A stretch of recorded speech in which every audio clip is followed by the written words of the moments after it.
U.S. President Donald Trump has warned Iran of consequences of not making a deal, and this ahead of a second round of talks in Geneva. Aboard Air Force One en route to Washington, Trump said he would be involved in these negotiations indirectly. The latest talks scheduled for Tuesday and mediated by Oman follow repeated threats from Trump of military action against Iran. First over Iran's deadly crackdown on anti-government protests, and then over the country's nuclear program. So I'll be involved in those talks indirectly, and they'll be very important. We'll see what can happen. It's been typically, Iran's a very tough negotiator. They're good negotiators, or bad negotiators. I would say they're bad negotiators, because we could have had a deal instead of sending the B-2s in to knock out their nuclear potential, and we had to send the B-2s. I hope they're going to be more reasonable. They want to make a deal.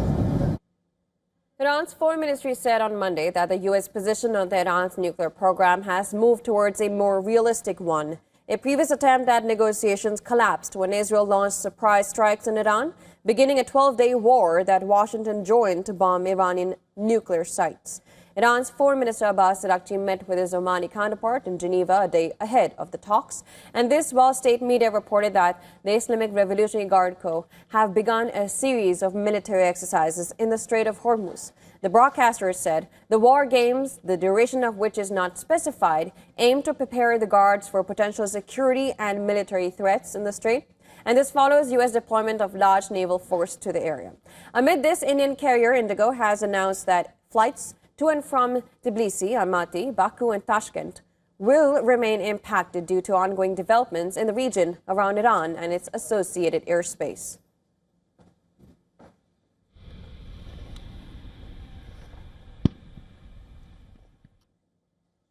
And for more on this, our correspondent Susan Tehrani sent us this report.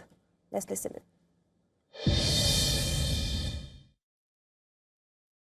All eyes are on U.S.-Iran nuclear talks set for Tuesday in Geneva, but diplomacy is unfolding under clear military pressure. Just ahead of these negotiations, the U.S. Air Force deployed 18 F-35A stealth fighters to bases in the Middle East, a clear and visible show of deterrence as tensions rise. Meanwhile, Senator Lindsey Graham, speaking from Israel, has warned against trusting Iran's leadership and stressed that military options must remain on the table if diplomacy fails, calling for regime change in Iran. So what to expect? A high-stakes test of leverage diplomacy backed by force, where the question isn't just whether there is a deal or not, but whether either side is willing to bend before tensions escalate further. Susan Tehrani reporting from New York for WION World is One.